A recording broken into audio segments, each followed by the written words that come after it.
All right, Chris, I really want to back up for a minute and talk about you a little bit. Like, you mentioned a mentor and some advice and that kind of thing. Like, who was your biggest mentor, and, like, what was the biggest thing that really kind of helped you through difficult times and maybe even this project? Man, that strikes a chord. There's a long list. I lost my brother to leukemia right when I started this project. And wow. I named my son after him. My son was born 2 years ago. His name was Samuel. And he was an adventurer. He went to base camp of Everest to support a friend. And soon after his passing, it was sudden. After his passing, a friend wrote an article about his love for the outdoors and said, every Frodo needs a Sam. And I think oftentimes when you set out to try and do something that seems a lot, you very quickly realize that you're in over your head when you're following a passion, and you realize that you're way incompetent to complete what you originally set out to do. And along the way, there's people who come alongside you and support you in that. And so as much as I have mentors in terms of craft, I think there are people who came alongside with different skill sets to help in a number of different ways. One mentor that's meant a lot to me is one of our executive producers, Russell MINICK. I originally moved to Asia to join Russell.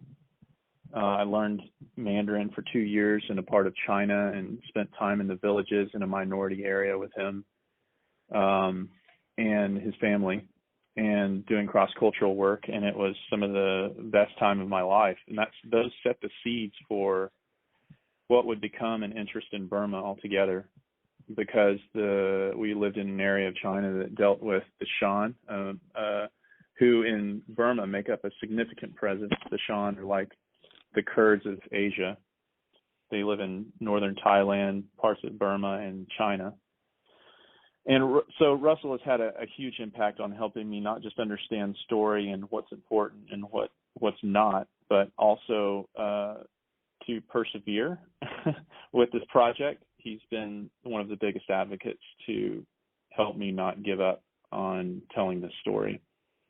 Some other key players, obviously, were Dave Mahanes, our producer, and Brent Gudgel, our director and writer. They both brought to the table the ability to produce a film and to not make it boring over 90 minutes.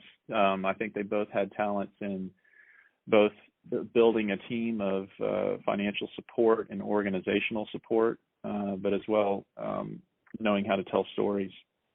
And then we had an incredible line of people who helped to, support the film directly, to advise, to assist in editing, color, sound, and score. I mean, the rolling credits is a real great testament when you're part of that credit line and you know what each person did. I think the average moviegoer, they don't really comprehend all of what those names represent, but it's a beautiful thing after 8 years to see the credits roll and to realize that an entire community made this film happen, and you're just a small piece.